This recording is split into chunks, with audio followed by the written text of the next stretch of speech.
Hi everyone, I'm Sabah, a security architect. Welcome back to Security Controls Through an Architect's Lens on Secure Terminus.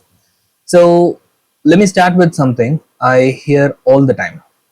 Our data is encrypted. It sounds reassuring, right? It sounds like security is handled, but here's the problem. Encryption only protects data in very specific moments, and most real world attacks don't happen in those moments. Today, we're going to break them down. Encryption protects data, but only in certain states, as I mentioned, right? So, this doesn't make data universally secure. Just because everything is encrypted doesn't mean it's protected everywhere. That gap is where most misunderstandings actually begin. Let's talk about our biggest misconception. Many architectures rely on a single assumption. If our data is encrypted, we are safe.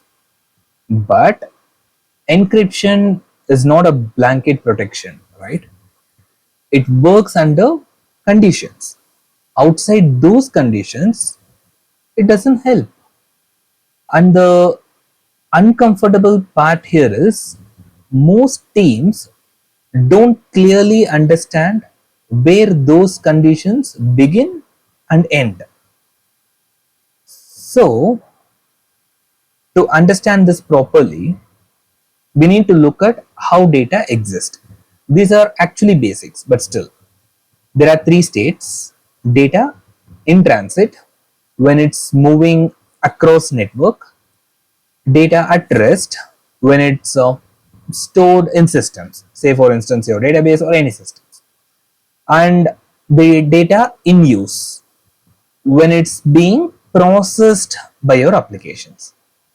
Now, here's the important part. Encryption typically protects the first two, but most real world risk exist in the third one, which is in use. Okay, encryption in transit. Now, data is moving between systems. Encryption protects it from being intercepted, right? For example, your browser connects to a website using HTTPS. That communication is encrypted. This prevents someone sitting on the network from reading your data or taking out your data. That's important. But once the data reaches the application, it has to be decrypted to be used.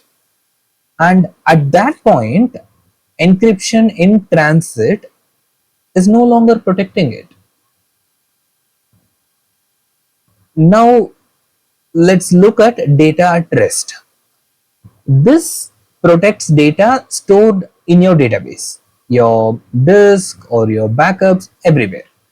For example, if a storage device is stolen or a backup is exposed, encryption prevents direct access to that data. Again, very useful, but here's the catch. When an application needs that data, it decrypts it. And once decrypted, the protection is gone, right? So, the blind spot, as we already discussed, data in use, the important piece, right? So, this is the part where like most people don't usually think about data in use.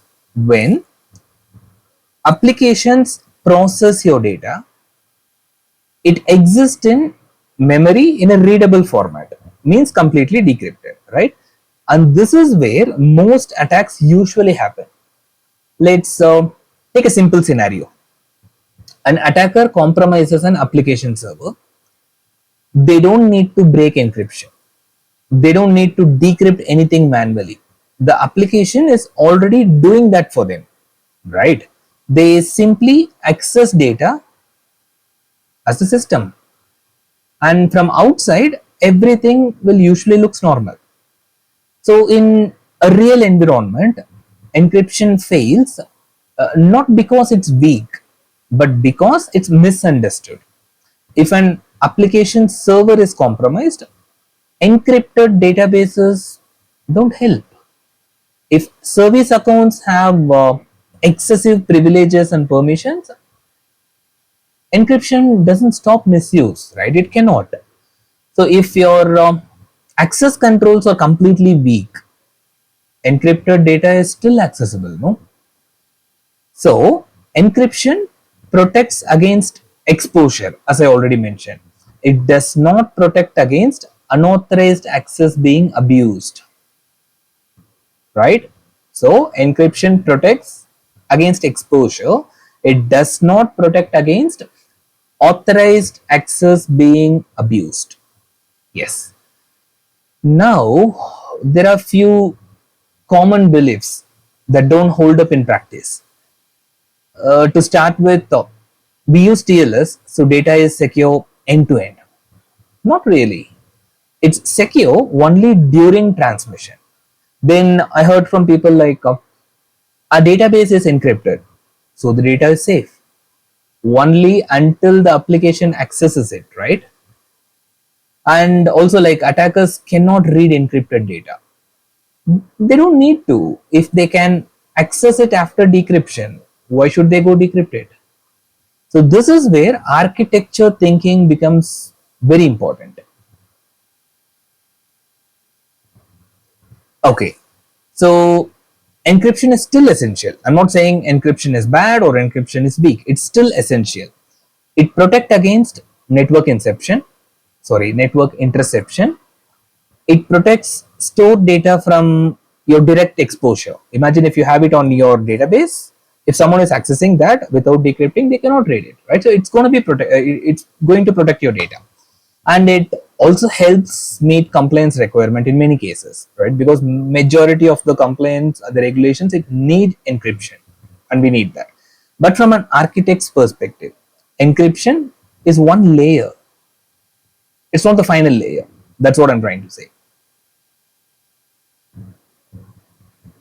And yeah, what this control does not fix. Encryption does not fix your broken authentication, first thing. It does not fix your weak authorization, as we already discussed about, right? And it does not protect your compromised endpoint. If your endpoint is already compromised, encryption is not going to protect. And it does not stop insider threat. Means you have an insider within your organization who have proper access to your data, means he can decrypt and read it. So if he decrypts the data and leaks it, encryption cannot protect, right? So if someone has legitimate access to the system, encryption does not stand in their way. It just let them do it. So here's the final takeaway. Encryption protects data only when it is moving or stored. But most real world risk exists when data is being used or processed. That means security cannot stop at encryption. It has to focus on your identity, access control, and your system behavior, and many more. So instead of asking, is our data encrypted? A better question is, when is our data exposed and who can access it then? That becomes your better important question. So yeah, that's encryption from a architectural perspective. This is part of my security controls through an architect lens series on Secure Terminus channel, where we break down real world security one control at a time.